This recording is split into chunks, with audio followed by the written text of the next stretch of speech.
Now, Mr. Aker. Thank you, Chair.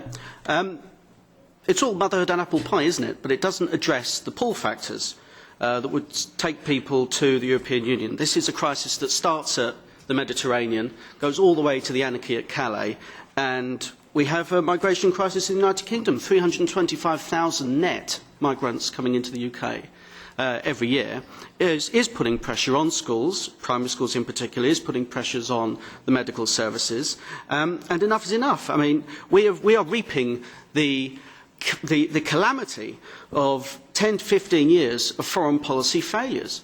Bombing the Middle East and trying to export democracy through the barrel of a gun was never going to work. And now we have left failed states in our path. And that's why we've got this crisis here. But people can come here because the EU is not addressing the pull factors. And the first one is the freedom of movement.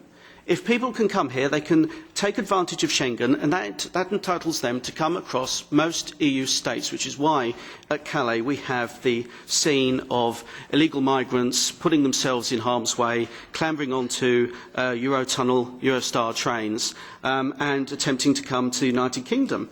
It would be a word of advice to take a lesson from Australia on dealing with migrant boat passages, and Australia takes a zero-tolerance approach to it. They turn the boats away, and that has stopped the pull factor of these boats and people putting themselves in harm's way going to Australia. So perhaps rather than trying to sort and implement a cross-EU immigration plan, one would look to actually put your foot down and say, enough's enough, we are not going to have a free-for-all, we're going to actually turn the boats away.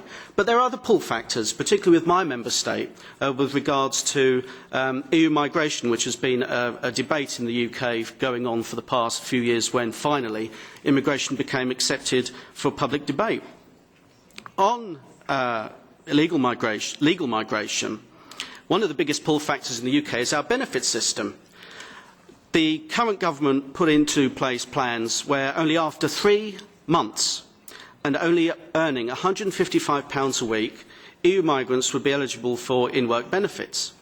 Now, under our existing benefit system, a single parent EU migrant living in Thurrock with 2 children, working just 16 hours a week and earning £155 for the previous 3 months, becomes entitled to £116.84 child tax credit, £62.82 working tax credit, £144 housing benefit and £34.40 in child benefit.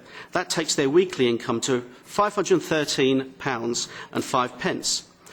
And of that £513, just £155 is actual earned income. On an annual scale, that takes the actual earned income to £8,000 and the benefits income to £12,000.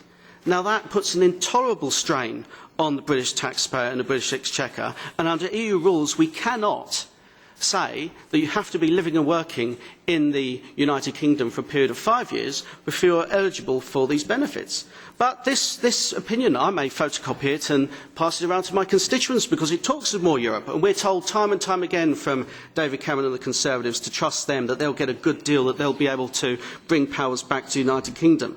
But this opinion says there's no chance of reforming freedom of movement rules across the European Union. There's no chance of Britain taking back and reclaiming our borders. And therefore there is no chance of Britain remaining in the EU when our referendum comes, because this is the issue that will determine Britain's future in this union.